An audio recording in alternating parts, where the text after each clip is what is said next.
అందరికీ నమస్కారం అండి. నేను మీ హేమని. ఇటీవల కాలంలో అమ్మ చనిపోయారు. ఆ దుఃఖాన్ని గుండెల్లో దాచుకుని ఒక గుడ్ న్యూస్ మీతో షేర్ చేసుకోవాలనుకున్నాను. బెంగుళూరు హైకోర్టు వారు నా పైన ఉన్న కేసుని క్వాష్ చేశారు. కేసు కొట్టేశారు. ఆ సంతోషకరమైన విషయాన్ని అమ్మతో షేర్ చేసుకున్నాను. నవంబర్ 3 జడ్జిమెంట్ వచ్చిందండి. కాకపోతే జడ్జిమెంట్ కాపీ చేతికొచ్చే వరకు అనౌన్స్ చేయకూడదు అన్నారు.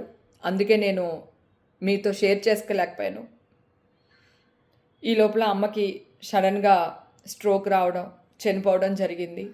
అమ్మ నా స్ట్రెంగ్త్ అండి, నా ధైర్యం. ఈరోజు నేను ఇలా ఉండడానికి కారణం మా అమ్మ. ఇది నేను చాలా ఇంటర్వ్యూలో కూడా చెప్పాను. నాకంటూ ఒక ఇష్యూ వచ్చేసరికి అమ్మ తట్టుకోలేకపోయారు. ఈ సోషల్ మీడియా ట్రోల్స్ వల్ల, ఈ న్యూస్ ఛానల్ వేసిన న్యూస్ల వల్ల అమ్మ చాలా కృంగిపోయారండి.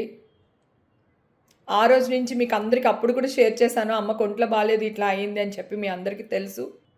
సెలబ్రిటీ అయినంత మాత్రాన ఈ మీడియా వాళ్ళకి, ఈ సోషల్ మీడియా వాళ్ళకి, ట్రోల్ చేసే వాళ్ళకి మా పైన ఎలాంటి అధికారాలు ఉన్నాయండి? ఫేక్ న్యూస్లు వెయ్యొద్దు అని నేను మొత్తుకుంటూనే ఉన్నానండి ఫస్ట్ నుంచి. ఒక్క ఫేక్ న్యూస్ వేసేసి దాన్ని కవర్ చేయడానికి వాళ్ళు ఎంత కిందకి వెళ్ళాలో అంత కిందకి వెళ్ళి నా పైన ట్రోల్ చేస్తూనే ఉన్నారు, న్యూస్ వేస్తూనే ఉన్నారు. నేను ఆ రోజు కూడా చెప్పాను, ఫేక్ న్యూస్ వేయకండి, నేను నిర్దోషిని, నేనే తప్పు చేయలేదు. సింహం 2 అడుగులు వెనక్కేస్తుందంటే పారిపోతున్నట్టు కాదు, డెఫినెట్గా వస్తాను అని అన్నా. ఈరోజు వచ్చాను, నిలబడ్డాను. భగవంతుడు నా అందునున్నాడు. నేను కేసు గెలిచాను. కానీ మా అమ్మగారు చనిపోయారు. ఇప్పుడు వీళ్ళందరూ